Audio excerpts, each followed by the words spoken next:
Can slow stitching also be a personal journal or notebook? Why not? If you've ever kept a diary, a sketchbook, or an art journal, you might want to consider doing something similar in fabric and stitch. Stay to the end to see several examples of my stitched diary scrolls.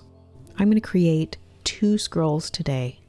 One quick and colorful, and the other more in-depth.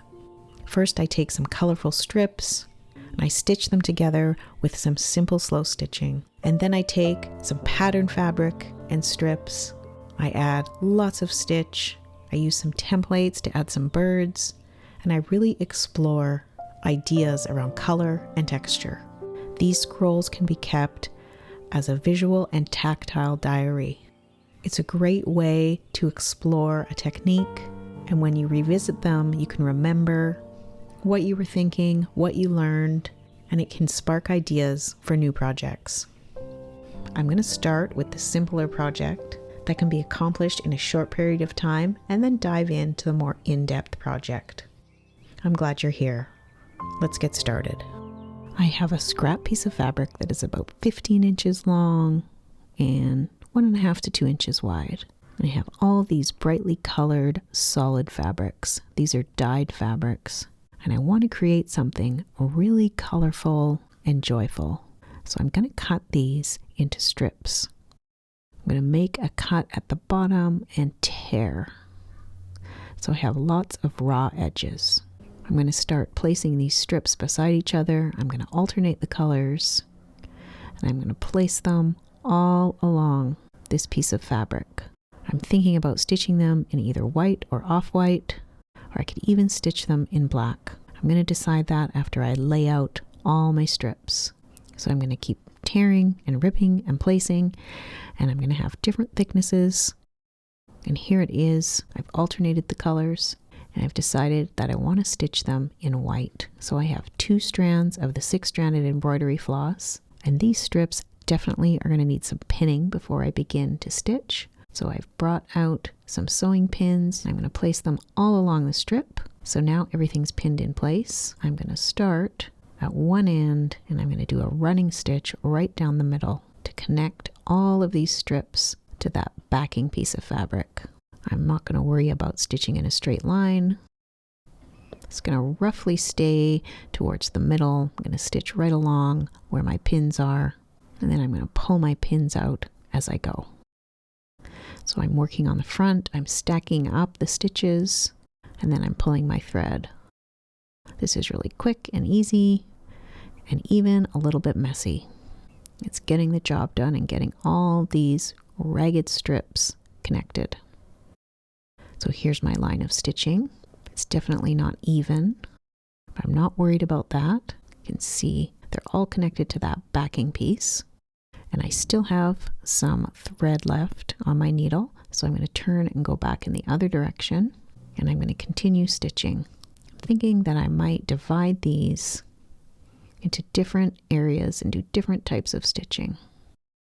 So here you can see on this right hand side, I've done running stitches back and forth, and then in the middle, I decided to do some seed stitches in different directions. And now I'm in my 3rd section, and I want to do something different. I think I'm going to do some plus signs. So I'm going to go back and forth and not worry about them being a certain size. And I'm going to continue with this white embroidery floss. So here's my strip. You can see it has 3 distinct areas of stitching. This is a really good way to see what kind of stitching you like, what colors you like. It's all just experimenting and playing, and you can learn a lot from doing these strips in this really simple way. I've got these ragged edges. You can see this uneven scrap of fabric on the back. This was really fun. It was quick and it was easy, and I have these bright, colorful results. And I haven't used any kind of batting. I just have this fabric on the back, so it's really foldable and bendable. So there isn't any stiffness to it. It's very soft. And now I'm going to show a slight variation on this theme, and I'm going to use pattern fabrics, and I'm going to have a more subtle color palette. I'm still working in strips here. I have several different fabrics. I have one solid has that light blue color. The rest of them are scraps of patterned fabric. But there is some unity in the color. They have whiter, paler backgrounds, and then they have some oranges and pinks and turquoise colors. This time I've used a strip of thin yellow cotton fabric to place them on. So now I'm going to pin them in place. I'm going to do it the same way that I did with my previous strip. I'm going to start at one end and pin and move my way along. You could also use the smaller applique pins for this, and those would work as well. You can use whatever you have on hand, whatever you find easier. I think with this piece, it's going to be easier for me to use the larger sewing pins. So I'm going to pin all of these strips in place, and then instead of using embroidery floss, I'm going to stitch them down the middle the same way, but instead I'm going to use sewing thread. So here these are all basted in place with sewing thread. I can show you my backing piece now. There it is in yellow. This is a thinner piece of cotton, so you can actually see through it. You can see those strips. So this is going to be really easy to stitch through.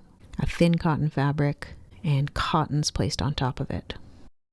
So I think this time, instead of stitching in one color, I'm going to choose a few colors of thread to start stitching down these strips. So you can see the colors I have to choose from are these light teal colors. I've got that coral sort of orange color. Those are the ones that are really standing out to me at this point. So I'm going to pull those colors of floss out and begin with those. So here are the colors that I've pulled out, and I've begun stitching. I've stitched right along the edge where two fabrics meet. And I've done some different types of stitching. I've done straight stitching, I've created X's, I've created some zigzags, some very simple stitches. I still have that basting thread because I haven't stitched every strip, so I'm leaving that in place for now. So I'm going to continue with these two colors, and I'm going to do stitching on the edges of all these strips until they're all secured down, and then I'm going to remove those basting stitches. I don't have a plan right now about where this is going. I'm just enjoying the simple stitches and the colors. I'm going to see where it takes me. So now I have stitched down every edge and I'm ready to remove my basting stitches.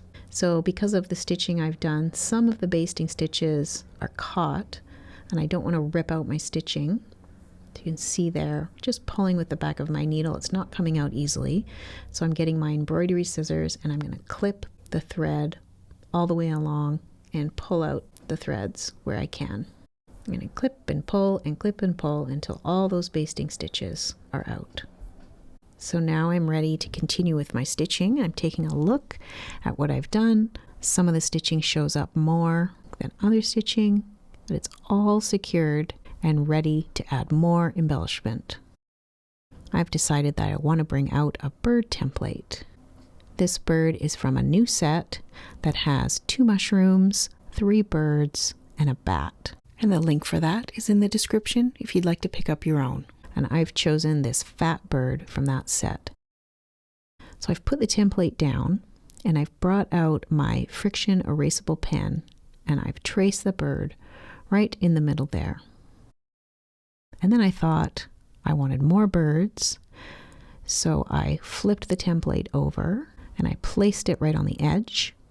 And so that bird's kind of peeking up into this strip, and I've traced it there, and I've done the same thing on the other end, and I have a bird peeking down. And so I've just traced sort of the head and part of the body. So now I want to trace the outline of these birds, and I want them to really show up here. So I'm going to use black to do that. So here's the outline that I've stitched of this central bird. I've used the running stitch and worked my way around that line. And over here, I did the same thing, and then I stitched up in this other corner with the running stitch. Now, when I stitched right up at the edges, there was only that one thickness of fabric because it ran off the side of that yellow. So what I did is I clipped a small piece of fabric and I placed it behind so that I would have more to stitch through. So I've done that in a couple of places where this bird goes off the edge. And you can see with the bird that's in the middle, I didn't need to do that. So now that I've stitched the outline of these birds, I can bring my iron over and I can hit the stitching with some heat and it's going to remove all of those lines that I had marked earlier. So now I just want to add some more detail to these birds, and I think I'm going to do each one differently. So here I've added some wing details on the bird. I've added an eye. Over on the right, I've added some wing details to that bird and an eye. And I really like the way that that orange flower is right where the bird's eye is. That's looking cute. You can see that I added some fabric at the back there so that I had something to stitch through. I haven't done any more stitching on this one, but I can see from looking at it that there's those orangey coral colors and there's also some beige. So I may bring those colors in when I stitch that bird, but I'll decide that later. And I'm looking at this central bird and I'm thinking that I want to bring in another color, a lighter color, and right beside the tail of the bird, you can see this tiny squirrel that's part of this fabric strip.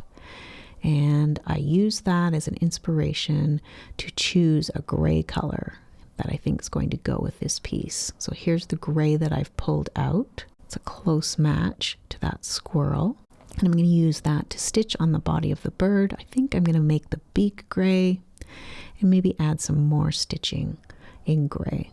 I think I'm going to add gray beaks to all of the birds. And I'm going to decide as I go what colors I want to bring in to enhance the way that they look. So I've added gray to the tail area and the beak of this bird. I also did another round in black to make the outline of the bird solid. And now I've brought in some brown to stitch around the bird to differentiate it from the fabric behind it. So I've done running stitches in brown behind the bird. And the way I chose that color is that there is some brown in some of the other fabrics in a couple of places. So using that method to choose my brown is going to mean the piece is going to be unified in the end. There's going to be color harmony that's going to make the piece look like everything goes together. So I'm going to continue this running stitch behind the bird. I'm going to take that a little bit further out. I've begun doing some over on this piece here, and I feel like that color's looking good there.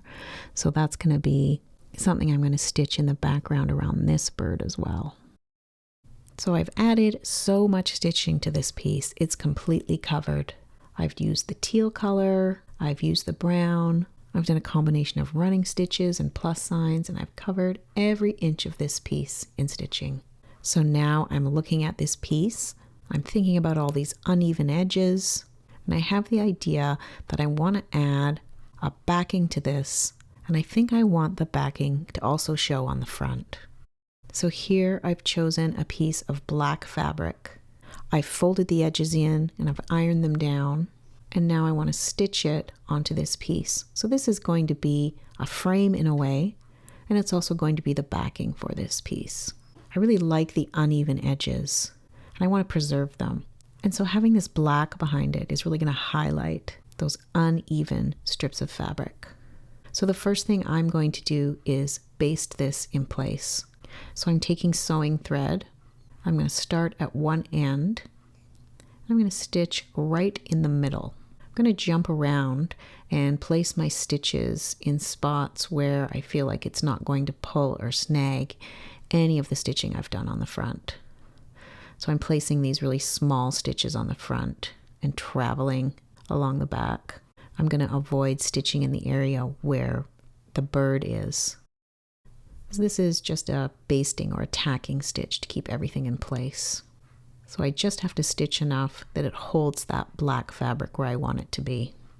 So I'm working my way to the other end, and then I'm going to turn and go back just along the bottom there where it isn't attached.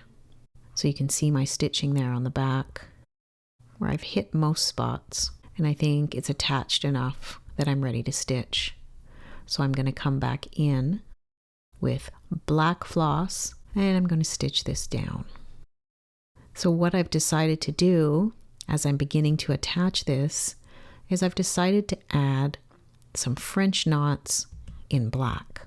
Because I basted this down, it's not moving around too much, so it's giving me the opportunity to add these black French knots in a sort of decorative way.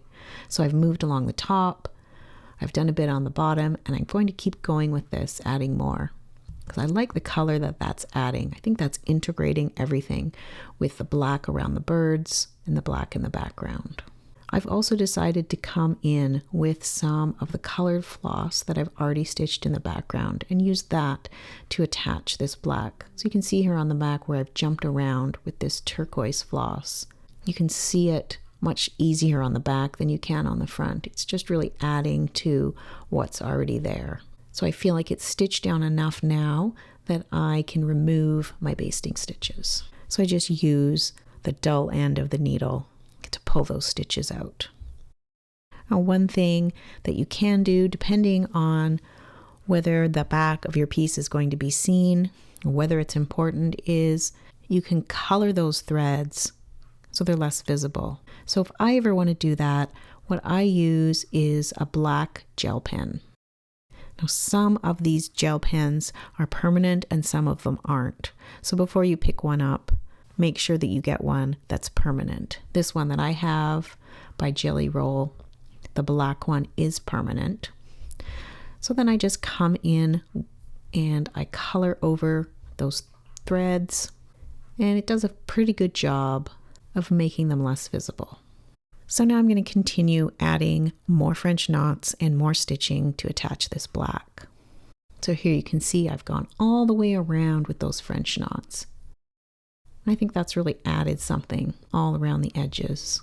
Instead of trying to hide the fact that these strips are uneven and a little bit wonky, it's highlighted it and it's made it a feature. So I'm really happy with this addition. So now I'm taking a wooden clothespin and I'm going to wrap this piece around the clothespin to create a fun scroll. Stitching scrolls is a really fun way to give yourself a chance to experiment with stitching, to not worry about having a final project in mind. It's more like a visual diary. Creating this project gave me a chance to explore the idea of colorful strips. It gave me a chance to do some intense stitching, to use a new template. There's so many things that I was able to accomplish in creating this scroll. I'm going to show some other examples of journal scrolls that I've created. If you think about scrolls as a visual diary, it hopefully answers the question about what to do with the final piece.